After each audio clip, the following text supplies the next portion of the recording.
घड़ा तो दोनों में सच नहीं। तो ये श्लोक ये कहना चाहता है कि चाहे स्वप्न का देह हो वो अध्यस्त है, जागृत का देह भी उतना ही झूठा है।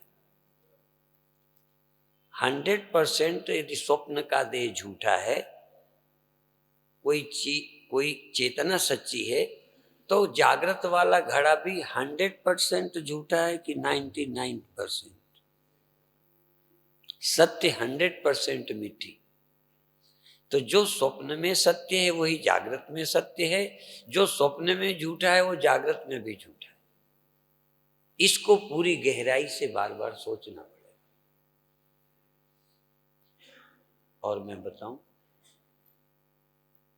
याद रहे या भूल जाए, पर इतना स्पष्ट हमको होता है। चिंतन करते करते, पढ़ते पढ़ते तुमको भी लगने लगेगा। मुझे सन्यास लिए 50 वर्ष से ऊपर हो गए और एक ही काम है,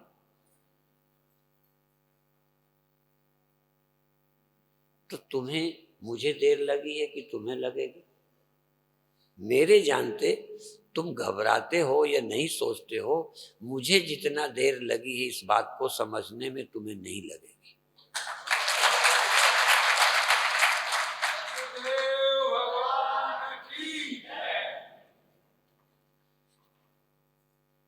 और आज भी यह चिंतन जैसे सतत कहते हैं ना, तो सतत अभी हमारा चल रहा है। जब जब अन्य ख्याल आए कि ये है, तुरंत ख्याल आना चाहिए अधिष्ठान का। जब घड़ा दिखे तुरंत ख्याल करो मिट्टी है कि नहीं। जब तुम्हें देह दिखे तो दृष्टा है कि नहीं। जब कल्पना उठे तो तुम हो कि नहीं। इतना ही तो है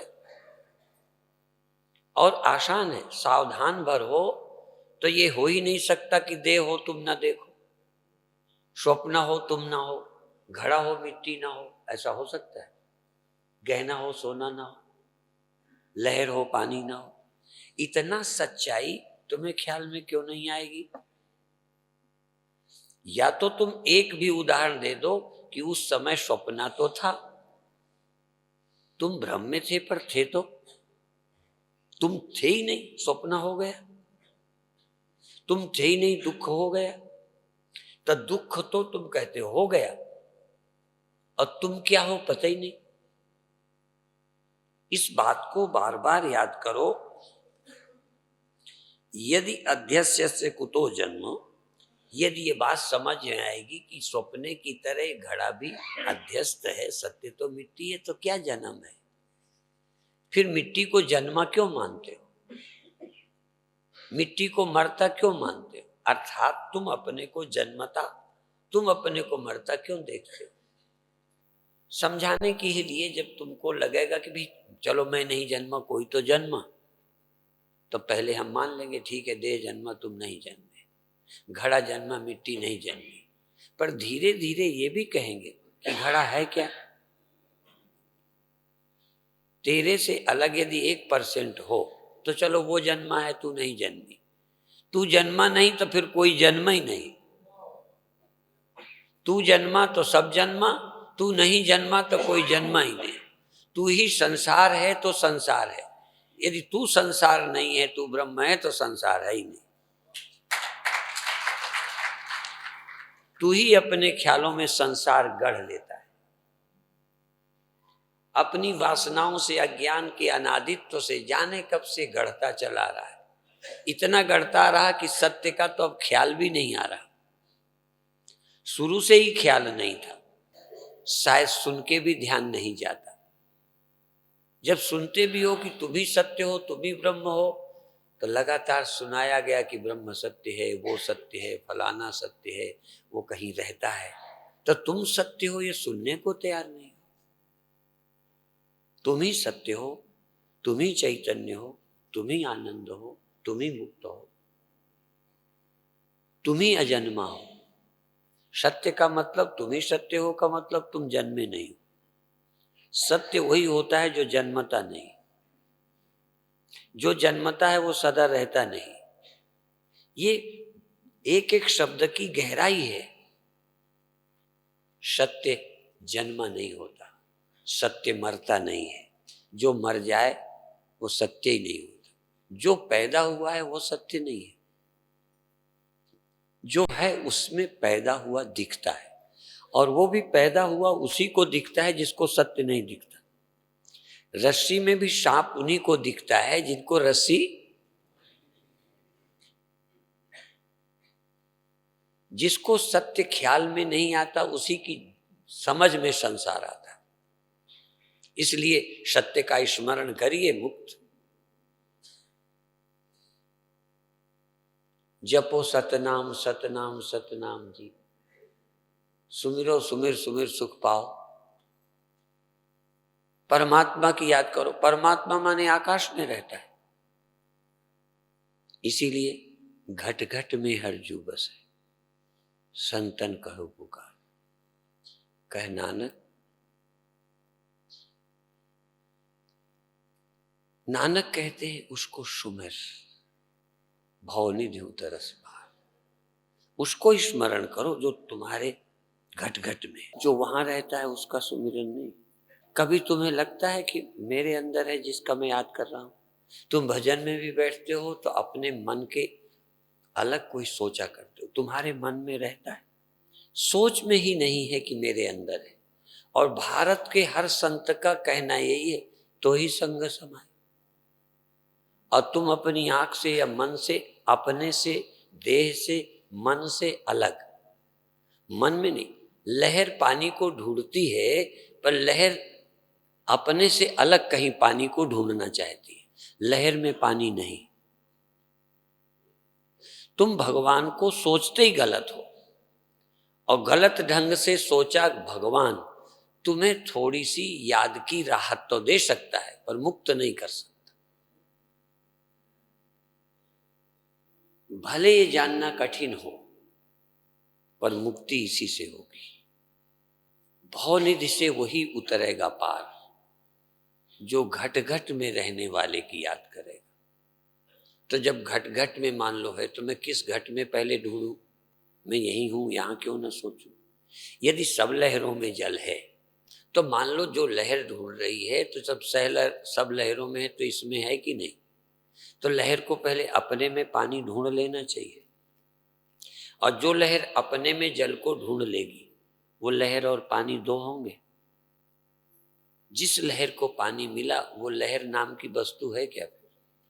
वो तो गई। जीव ने जहां ब्रह्म का ख्याल किया कि जीव गया, ब्रह्म रह गया। इसलिए उपादानम प्रपंचस्य मृद भाण्डस्येव कथ्यते। जैसे मिट्टी भांडे का, बर्तन का उपादान उससे बना है, ऐसे ही ये सब आपका ब्रह्म सत्ता में ही नहीं, अज्ञान से बना है। अज्ञान उपादान है। रस्सी सर्प का उपादान नहीं है, जरा ध्यान रखना। रस्सी सर्प नहीं बनी। सर्प का उपादान रस्सी का अज्ञान है। रस्सी के अज्ञान से सर्प बना है। रस्सी रहते सर्प मर सकता है, पर रस्सी के अज्ञान से सर्प हुआ है। यदि अज्ञान न रहे तो सर्प नहीं बनेगा।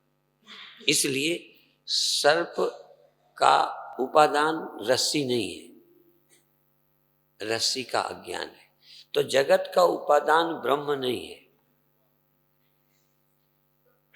नहीं तो तुम प्रश्न करोगे ब्रह्म से जगत हुआ है, बाद में फिर हो जाए। रस्सी से सांप होता तो फिर हो जाता। रस्सी के अज्ञान से हुआ है और अज्ञान रहा नहीं, तो सर्प कैसे पैदा होगा? शायद समझ आ रहा हो। रस्सी यदि सर्प बनती तो दोबारा बन जाती। रस्सी के अज्ञान से सर्प का ख्याल पैदा हुआ है, और रस्सी के ज्ञान से अज्ञान खत्म होगा तो सर्प बनना खत्म हो जाए। ब्रह्म से जगत पैदा होता तो तुम फिर जगत के पैदा होने को रोक नहीं सकते थे। समझ में आई? ब्रह्म से जगत पैदा नहीं होता, ब्रह्म के अज्ञान से जगत पैदा होता है, और इसलिए ब्रह्म ज्ञान से समाप्त हो जाता है। इसलिए ब्रह्म जगत का डायरेक्ट उपादान नहीं है। इसीलिए ब्रह्म को हम दो तरह से मानते हैं, सबीज ब्रह्म, निर्वीज ब्रह्म। जाना हुआ ब्रह्म निर्वीज है, अनजाना ब्रह्म सबीज है। वह रस्सी सर्प का कारण बन जाती है जो जानी नहीं जाती। रस्सी और अज्ञान दो मिलके सर्प को पैदा करते हैं। यदि रस्सी हो, ज्ञान हो जाए तो फिर सर्प को पैदा नहीं कर सकती रस्सी। फिर रस्सी नपुंसक हो गई, पैदा करने की क्षमता उसमें नहीं है। ब्रह्म नपुंसक है और अज्ञान और मिले हुए ब्रह्म समर्थ है। इसलिए इस गहराई को सोचिए। इस जगत, इस भांड का उपादान जैसे मिट्टी है, ऐसे ही जगत का उपादान अज्ञानम चैव वेदांतैः। अज्ञान को, और अज्ञान केवल अज्ञान नहीं होता, अज्ञान तो या तो रस्सी का या ब्रह्म का, अज्ञान कोई स्वतंत्र नहीं होता। तुम कहोगे मुझे ज्ञान नहीं हुआ, तो पूछूंगा किसका, क्या नहीं दिखा? केवल न दिखना तो होता ही नहीं। क्या नहीं दिखा? ठूठ आदमी दिखा, ठूठ ठीक से नहीं दिखा। अज्ञान माने किसी चीज का न दिखना। अज्ञान स्वतंत्र नहीं है। इसलिए अज्ञान उपादान तो है प्रपंच का, पर किसका अज्ञान? साइकिल के अज्ञान से जगत पैदा हुआ है,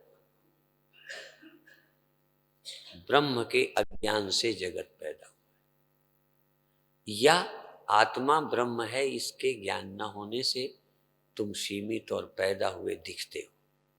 तुम ब्रह्म होगे, जगत गया। फिर ब्रह्म जगत को नहीं पैदा कर सकता। ब्रह्म नपुंसक है, ब्रह्म में पुंसक तो नहीं है। व्याकरण वाले जानते हैं ब्रह्म नपुंसक लिंग है, ब्रह्म से जगत पैदा नहीं होता। रस्सी सर्प को पैदा ही नहीं कर सकती, रस्सी का अज्ञान सर्प को पैदा करता है। इसलिए तुम अपने को जानो और मुक्त हो जाओ। तो मिट्टी का परित्याग करके घड़ा कह रहे हो, परित्याग का मतलब न देख करके। इसी तरह सत्य को, आत्मा को न जानकर जगत मूढ़ लोग देखते हैं। रज्जु रूपे परिज्ञाते, रस्सी के रूप के जान लेने पर सर्प भ्रांतिर न तिष्ठति, सर्प भ्रम नहीं टिकता। सर्प नहीं टिकता ये नहीं बोल रहे, सर्प भ्रम नहीं टिकता। रस्सी के ज्ञान न होने से सर्प लगता है, रस्सी के देखते ही सर्प भ्रम नहीं टिकता। ऐसे ही अधिष्ठाने तथा ज्ञाते, ऐसे ही अधिष्ठान ब्रह्म आत्मा के अनुभव करने पर प्रपंच शून्यताम ब्रजेत, प्रपंच शून्यता को प्राप्त हो जाता है। नहीं, नथिंगनेस, नहीं की तरह हो जाता है। देहस्यापि प्रपंचत्वात् प्रारब्धवस्थिति कुता, देह के भी, देह के प्रपंच रूप होते ही फिर प्रारब्ध की स्थिति कैसे रहेगी? अज्ञान जन बोधार्थम प्रारब्धम वक्ति वैश्रुति।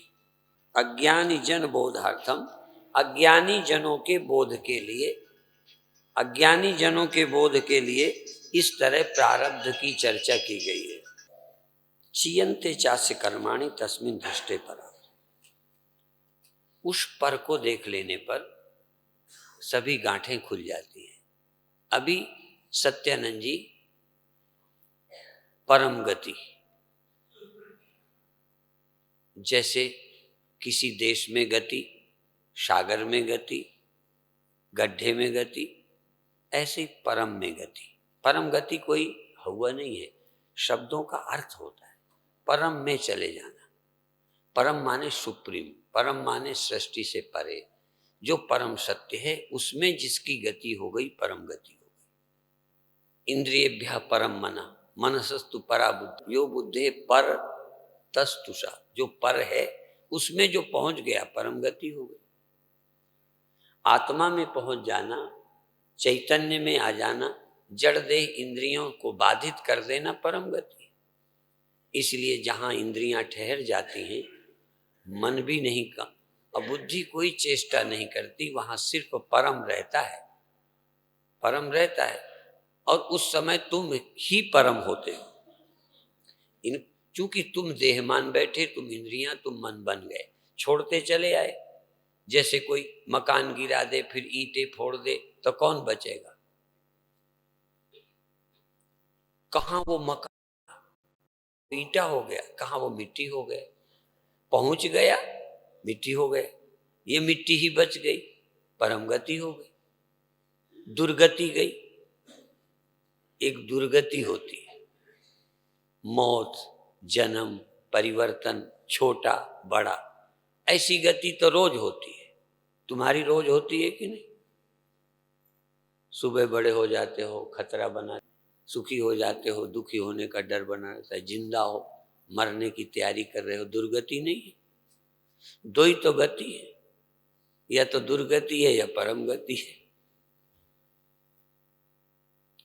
और गतियां तो तुम्हारी होती ही जाएंगी, तुम्हें ज्यादा प्रयास नहीं करना पड़ेगा, सदगति का प्रयास करना है। सद में गति, सदगति।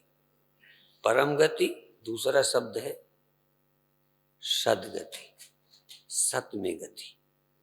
अभी तो झूठ में गति है, स्वप्नों में गति है। मरने वालों में तुम्हारी पहुंच है, तुम वहां पहुंच गए हो जहां मौत है, तुम वहां पहुंच गए हो जहां अंधे बहरे होते हैं, तुम वहां पहुंच गए हो जहां सुख दुख होते हैं। इनको छोड़ दो तो तुम्हारी सद में गति हो जाएगी। तुम और सत्य दो न रहेंगे, तुम ही सत्य होगे। ब्रह्म में गति, सत्य में गति, आत्मा में गति, परम में गति। और वो कब होगी? मरने पर तो मृत्यु में गति होगी, नींद में गति होगी। जगत में या नींद में तुम्हारी कहां कहां होती है? या तो जगत में गति होती है, आते हो, या नींद में जाते हो। तुम सत्य में कब गए हो? तुम ब्रह्म में कब गए हो? अब बैठे हो कि मरने पर पहुंच जाएंगे, तो मरने पर मौत में पहुंचोगे कि ब्रह्म में पहुंचोगे? जब तुम ही मर रहे हो तो मौत ही में जा रहे हो। तुम जवानी में गए, मौत में गए, बुढ़ापे में गए, दुख में गए, जगत में गए। कभी बताओ जब तुम ब्रह्म में गए हो? तुम 1 मिनट को जाओ, हम नहीं कहते 24 घंटे तुम स्वप्न में गए, पर गए तो हो। जवानी में थोड़े दिन रहे, सदा नहीं रह पाए, पर गए तो थे। ब्रह्म में तुम कब गए थे? ब्रह्म तुम कब हुए थे? देह में मैंपन है, ब्रह्म में तुम्हारा मैंपन ईमानदारी से बताओ कब हुआ कि तुम ब्रह्म हो? 1 मिनट भी तुम ये अनुभव करते कि मैं ब्रह्म हो गया था, ब्रह्म भूता प्रसन्न आत्मा, मैं ब्रह्म हो गया था, मुझे ब्रह्म होने की खुशी हुई, ब्रह्म होने की निश्चिंतता आई, मैंने अपने को ब्रह्म पाया, मैं सद में पहुंचा, मैं आत्मा हूं, मुझे अनुभव हुआ। और जिस समय मैं ब्रह्म हुआ होगा उस समय देह नहीं हुआ होगा। एक टाइम में दो विरोधी चीजें हो नहीं सकती। तुम जब स्वप्ने में थे तब जागृत में नहीं थे, जब जागृत में हो तब स्वप्न में नहीं थे, जब नींद में थे तब जागृत या देह में नहीं थे। एक समय एक जगह हो सकते हो। जिस समय तुम ब्रह्म में होगे उस समय तुम संसार नहीं हो सकते। और एक बार कोई अच्छी गति मिल जाए तो दोबारा तो आप ही जाओगे। यदि आपको सदगति अच्छी लगेगी, पसंद आ जाएगी, हाँ, पसंद का बड़ा महत्व है। जो पसंद आती है न चाहने पर मन वहीं चला जाता है। पाप भी मान रहे हो फिर भी मन चला जाता है, बुरे कामों में मन चला जाता है क्योंकि अच्छा लगता है, पसंद आता है। यदि ब्रह्म होना तुम्हें पसंद है और एक बार होके देख लिया तो दोबारा हम भेजेंगे धक्का देके? हम छोटे थे, घर में किसी की शादी हुई तो कहीं पहुंचाते हैं घर वाले बहू को या बेटे को, घर वाले को घरवाली के पास एक आध बार पहुंचा देते, फिर पहुंचता रहता है। यदि एक बार तुम हमारे पहुंचाने से पहुंच गए तो तुम्हारे बाप बार बार जाएंगे।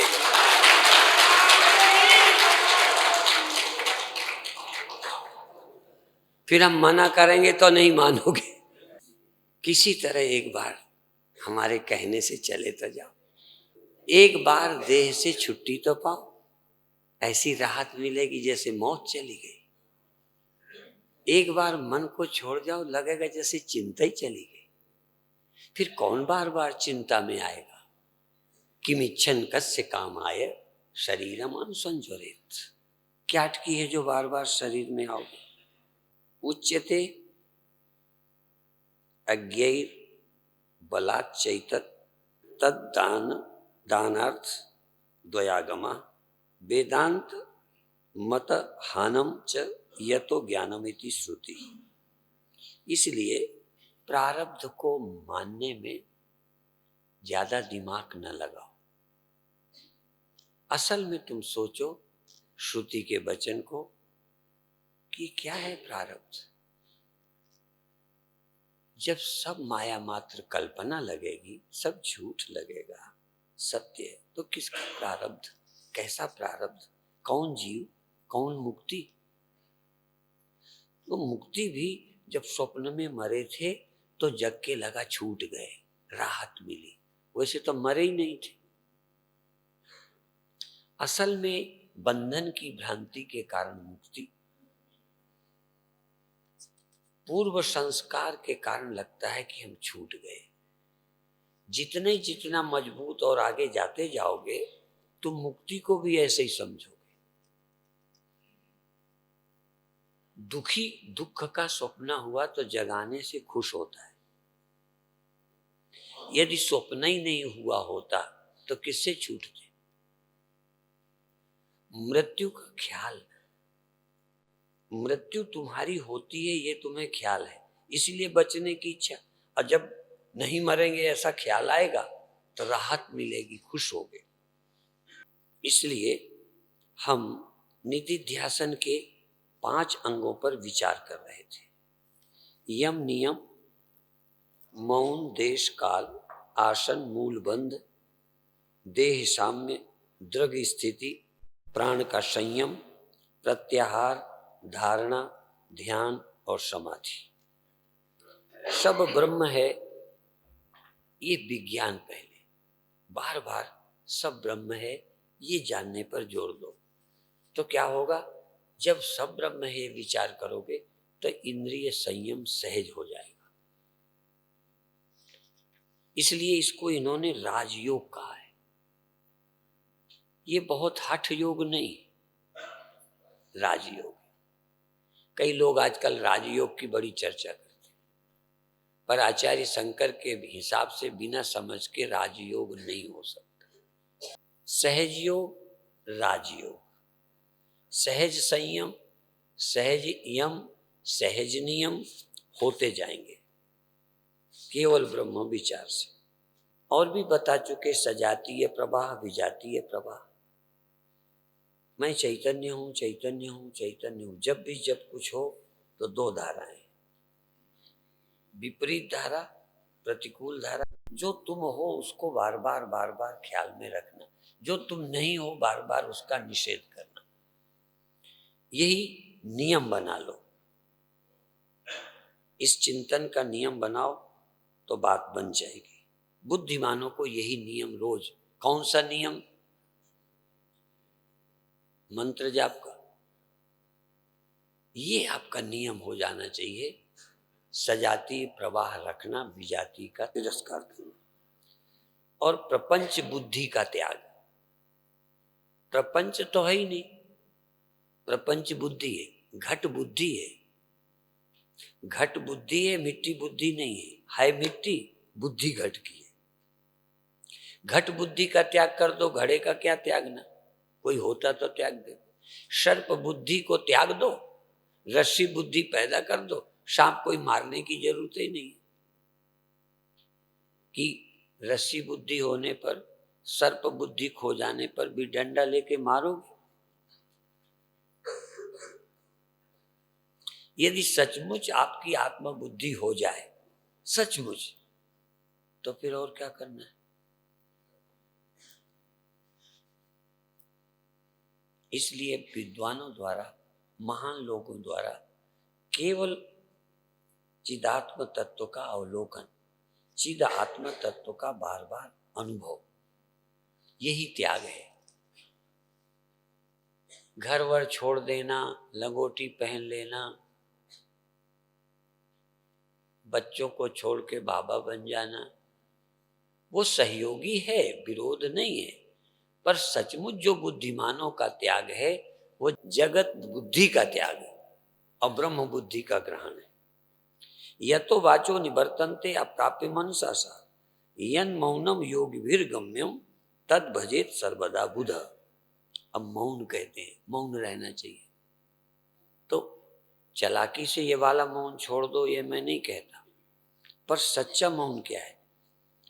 जहां वाणी से कहा नहीं जा सकता, ना तो ब्रह्म को ठीक से कहा जा सकता है और जगत का क्या विश्लेषण करोगे, अनवर्चनीय है, तो दोनों में बोलने की क्या जरूरत है?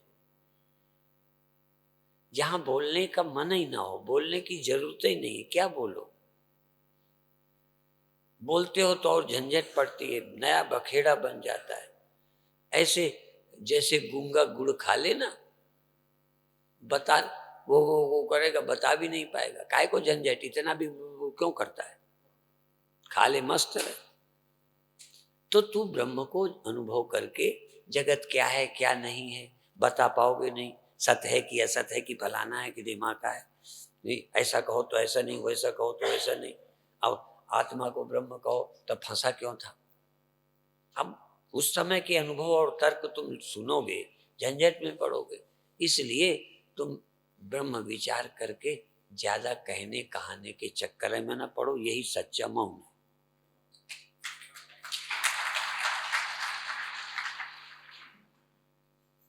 कई लोग कहते हैं मंत्र बताना नहीं चाहिए क्योंकि वो बखेड़ा पैदा करेगा। जिसको बताओगे तुम राम राम जपते हो, इससे क्या होगा, फलाना से क्या होता है, यदि तुम ब्रह्म ही हो तो जीव क्यों हो गए, अभी तक बंधे क्यों रहे, तुम बता पाओगे नहीं। एक आध चेले हमसे कहते हैं कि हमसे लोग प्रश्न करते हैं, गुरुजी ने तुमको फला चीज के दर्शन कराए हैं, तो हम तो बता नहीं पाते, तुम्हें ब्रह्म मिलाया।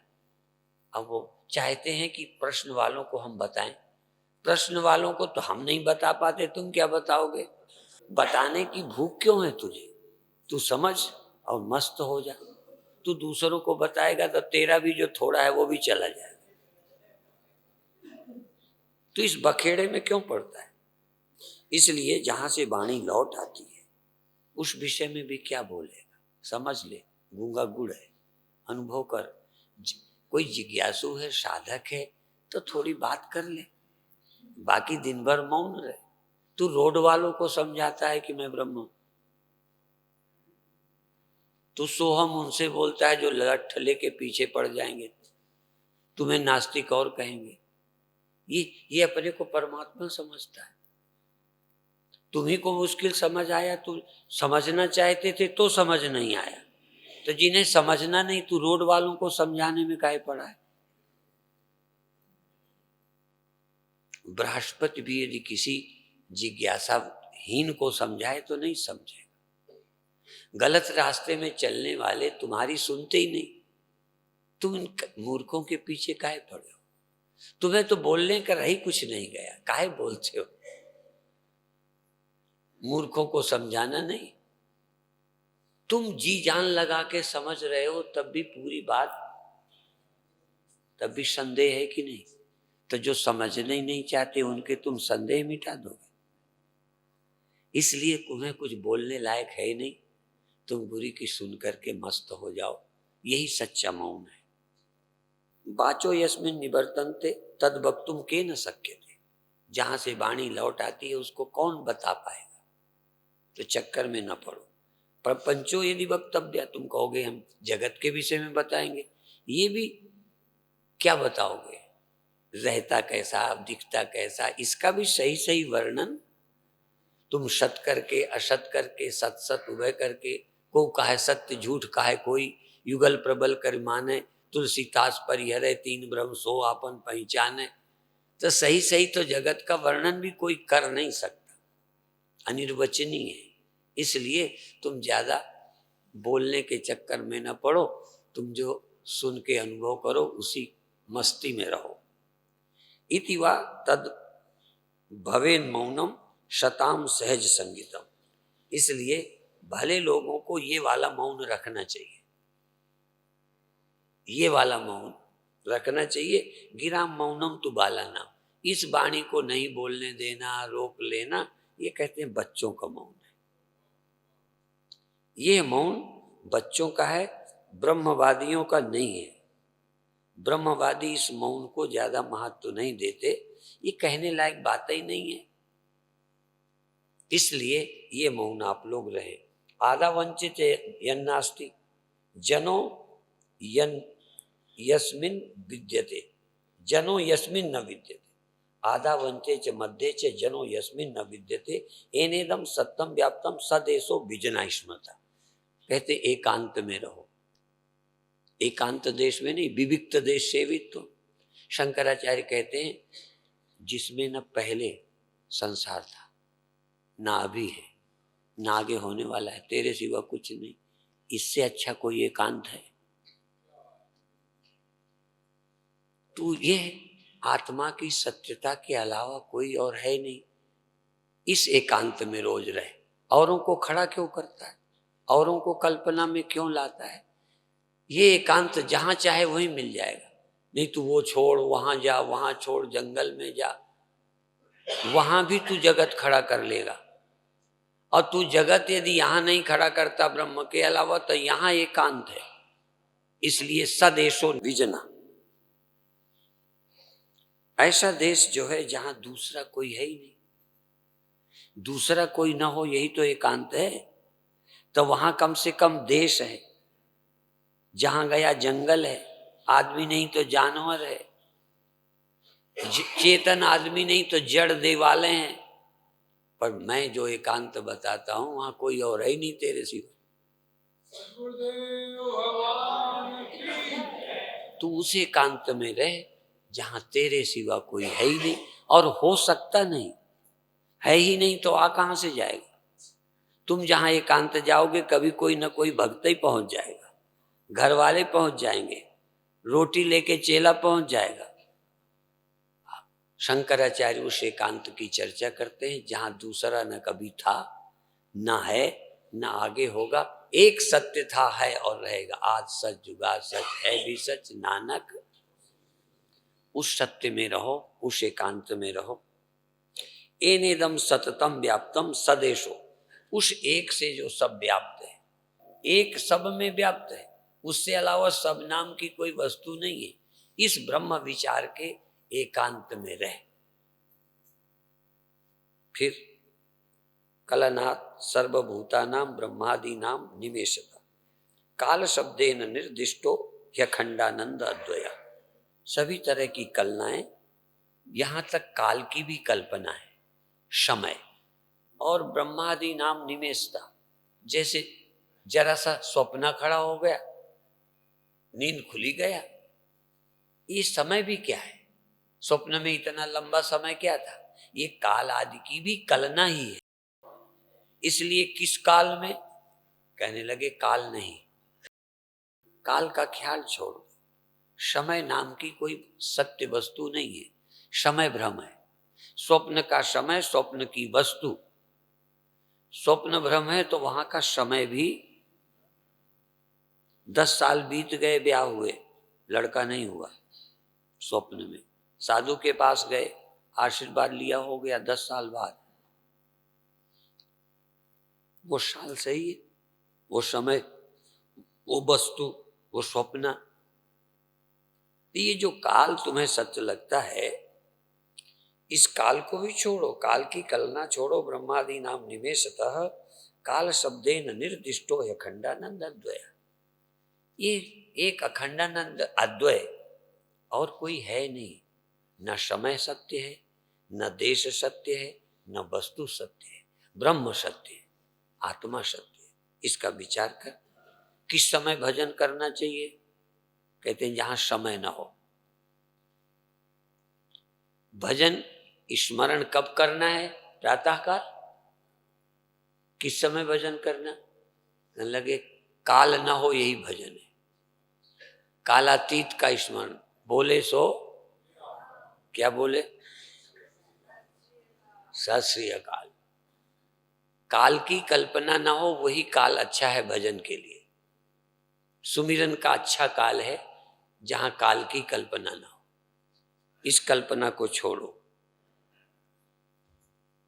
सुखे नैव भवेद्यस्मिन् अजस्रम ब्रह्मचिंतनम आसनम तद बीजानीयाद नेतरम सुख नाशनम। कहते हैं किस आसन में बैठे? कहे जिस आसन में बैठोगे सब दुख ही बढ़ाने वाले। पद्मासन में बैठो, सुखासन में बैठो, थोड़ी देर बाद दुखासन हो जाएगा। जितने आसन हैं कोई भी सुखासन नहीं है। केवल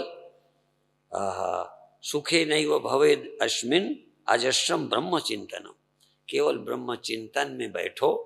ब्रह्म चिंतन, ब्रह्म का स्मरण, ब्रह्म होके बैठो, यही सुखासन है। बाकी सब दुखासन है।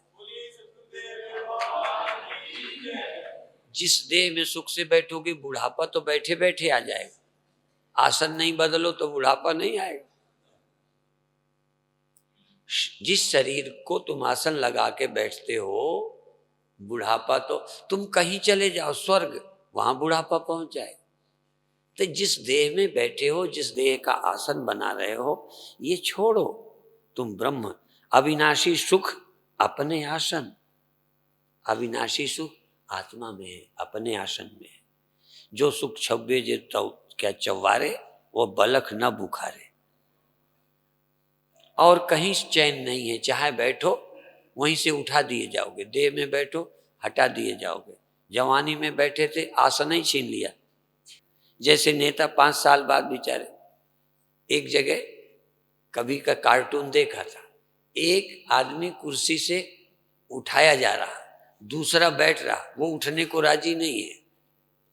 एक को उठा रहे हैं, ये मध्य प्रदेश का था, नेता का नाम भूल गया। तो कुर्सी से हटा रहे हैं, वो हट नहीं रहा, दूसरा बैठने को तैयार है। कुर्सी में यही हाल है ना। तो तुम जहां बैठे हो वहां से हटाए जा रहे हो। तुम लेटे हो तो लेटे भी नहीं रहने दिया जाएगा। तुम और कहीं बैठे ही नहीं सकते चैन से, बैठने नहीं देगा। तुम बैठे भी रहना चाहो शरीर में तो शरीर छोड़ जाता है। तो कहां बैठना है? किस आसन में? बस वही सुंदर आसन है कि जब ख्याल आवे अपने आसन में बैठो। यही सुंदर आसन है। और आसनम तद बीजानियात, यही अच्छा आसन है। नेतरम, इसके अलावा जितने सुख नाशनम, सुख को नाश करने वाले आसन। सिद्धम यत सर्वभूतादि विश्वाधिष्ठानम अव्ययम यस्मिन् सिद्धा समाविष्टा तत् तद वही सिद्धासनम विदु। कहते सिद्धासन में, सिद्धासन में बैठो। कहते कौन सा सिद्धासन? कहते सिद्धम यत सर्वभूतादि, जिससे सब प्राणी सिद्ध होते हैं। विश्वाधिष्ठानम अव्ययम, जिससे सब प्राणी सिद्ध होते हैं, मालूम पड़ते हैं। जिनकी सत्ता जिसके कारण मालूम पड़ती है, उस सत्य में, उस विश्व के अधिष्ठान में भी बैठो। उसमें बैठना ही सिद्धासन है। लोग कहते हैं महात्मा सिद्ध हो गया, ज्यादा उम्र का हो गया तो सिद्ध हो गया, आशीर्वाद दे दिया तो सिद्ध हो गया, और जहां बैठा है वहां से वो खुद ही हटा दिया जाता है। तो कहते हैं जो नित्य शुद्ध, नित्य सिद्ध, जिसमें कोई परिवर्तन कर ही नहीं सकता, वही है सिद्धासन। वहीं बैठा करो। यन मूलम सर्वभूतानाम, अब मूल बंध लगवा रहे हैं। यन मूलम सर्वभूतानाम, जो सब प्राणियों का मूल है, मूलाधार नहीं है, सब सृष्टि का जो मूल है, जिसके बिना सृष्टि नहीं हो सकती, सर्वभूतानां यन मूलम चित्त बंधनम, जो चित्त के बांधने के लिए मूल है, वहां ये जाते ही चित्त अपने आप ठहर जाता है। और कहीं ठहराओ तो भगता है, लय हो जाए। लहर पानी में चली गई, ठहर ही गई, और कहीं ठहरती नहीं। इसलिए जो जगत का मूल है उसको जानना, जो चित्त को ठहरने की सच्ची जगह है। मूल बंधा सदा सेव्या, ऐसे मूल बंध का सदा सेवन करो। योगे सौ राजयोगी नाम, यही योग राजयोग है। और कहीं मन को टिकाना ठहराना, मूल में टिकाओ जो मन का मूल है। मन तू ज्योति स्वरूप है, अपना मूल पहचान, अपने मूल में टिक। और कहीं वही मूल बंद है, मूल में टिक गया, मूल बंद है। और तू ऐसे ऐसे करता रहेगा मूलाधार को, मना नहीं है, करो। लेकिन ज्ञानियों का मूल बंध है ब्रह्म में स्थित होना। अंगानाम समताम, कहते सब अंगों में समता रखो। कहते जो सब में सम है उसका ही विचार करो। शरीर को तुम सम रखे रहोगे, कितनी देर रखोगे? जो सदा सम है उसका ख्याल करो। और समताम विद्यात समय ब्रह्मणि लियते, जो सम ब्रह्म में लीन है, जो सब में सम है उसी में लीन है, उसी को मैं जानता है, वो समता में स्थित है। बाकी सारे अंगों को सम रखना ये हठ है। और सूखे पेड़ की तरह पकड़े बैठे रहना, जैसे ना पेड़ हरा वाला तो थोड़ा झूमता है, और सूखा बिल्कुल ब्रह्म ज्ञानी की तरह खड़ा है। तभी मैं कहा करता हूं महर्षि रमन का कोई आसन नहीं, ऐसे बैठे, कोई मुंह नहीं देते। वो पतंजलि की तरह नहीं बैठे, वो रीढ़ सीधी नहीं, मेरुदंड। कहते सीधे साधा तू ही साक्षात ब्रह्म है, उसमें कौन सी कोशिश की बात है। तो उस बात का ख्याल रख। अंगों को सीधा रखने की कोशिश करना, रीढ़ टेढ़ी नहीं होने देना। रीढ़ टेढ़ी हो सीधी हो, सोफा सेट में हो, तू तो जो है वो रहे। दृष्टिम ज्ञान महिम कृत्वा पश्चेत ब्रह्ममयम जगत, दृष्टि को ब्रह्ममय करके ब्रह्म ही जगत को देखे, जगत में ब्रह्म ही ब्रह्म देखे। सा दृष्टि परमोदार, वही दृष्टि परम उत्कृष्ट है। न नासाग्रवलोकनी, नाक के अग्रभाग में देखते तो सृष्टि के अग्रभाग में देखो। सृष्टि के आगे क्या था, सृष्टि के पीछे, उस अग्रभाग में जो सृष्टि का मूल है, जहां से सृष्टि उपजती है, उसमें दृष्टि करना। ब्रह्म में दृष्टि करना ही सच्ची दृष्टि है। नाक में और सिर में, दशम द्वार में, ये कोई दृष्टि है? दृष्ट दर्शन दृश्यानाम विरामो यत्र वा भवेत्। दृष्टा दर्शन दृश्य, मैं दृष्टा हूं ये दृश्य है, ये भी नहीं। दृष्टा दर्शन दृश्य, तीनों में कोई है जिससे तीनों मिलते हैं। ये दृष्टा दर्शन दृश्य ये नहीं, इनका जहां विराम हो जाए, न दृष्टा न दर्शन न दृश्य, दृष्टि तत्रैव कर्तव्या, माने उस अधिष्ठान में दृष्टि करो। दृष्टा में दृष्टि नहीं करो, दृश्य में दृष्टि नहीं करो, दर्शन में दृष्टि नहीं करो। तीनों जिसमें हैं, तीनों जिससे सिद्ध होते हैं, उस परम तत्व में दृष्टि करना ही क्या है? वही दृष्टि सच्ची है। नाक के आगे, दशम द्वार में, शून्य में नहीं। चित्तादि सर्वभावेषु ब्रह्मत्वेनैव भावनात् निरोधा सर्ववृत्ति नाम प्राणायाम स उच्यते। प्राणायाम बता रहे हैं, क्या करें? चित्तादि सर्वभावेषु ब्रह्मत्वेनैव भावनात्, ब्रह्म भावना से चित्त को सब जगह से, यह सब जगह ब्रह्म ही देखना और कुछ नहीं देखना। निरोधा सर्ववृत्ति नाम, ये सब वृत्तियों का निरोध करके ब्रह्म भाव करना, यही प्राणायाम है। और प्राणायाम में और कई चीजें, निषेधनम प्रपंच से, श्वास छोड़ने को रेचक, सुबह बता रहे थे हमारे कि श्वास के निकालने को रेचक कहते हैं, श्वास के भरने को पूरक कहते हैं, रोकने को कुंभक बोलते हैं। तो ये कहते हैं प्रपंच, ये मैं नहीं हूं, ये मैं नहीं हूं, ये मैं नहीं हूं, ये सबको अपने मैं से निकाल दो, ये रेचक है। अपने मैं में से कल्पित वस्तुओं को बाधित करना, आरोपित नहीं करना, ये रेचक प्राणायाम है। और मैं ब्रह्म हूँ, मैं सत्य हूँ, चैतन्य हूँ, आनंद हूँ, यही अपने अंदर भाव भराना, यही पूरक है। और इस वृत्ति में पहुंच के जरा भी इधर उधर कल्पना नहीं करना, जो निकाल दिया, जो मैं हूं सो हूं, और बीच में थोड़ी देर कुछ नहीं सुनना। ये वृत्ति की निश्चलता ही कुंभक है। ये रोज प्रैक्टिस किया करें। ततस्तद वृत्ति नैश्चिल्लम कुंभक प्राण संयम। ये कुंभक, इस वृत्ति को ब्रह्म में टिकाना। जगत निकाल बाहर किया, अब आने देना नहीं जगत को, चैतन्य में चैतन्य, बस यही सच्चा प्राणायाम है और कुंभक है। बुद्धिमानों को यही करना चाहिए। ओम शांति शांति।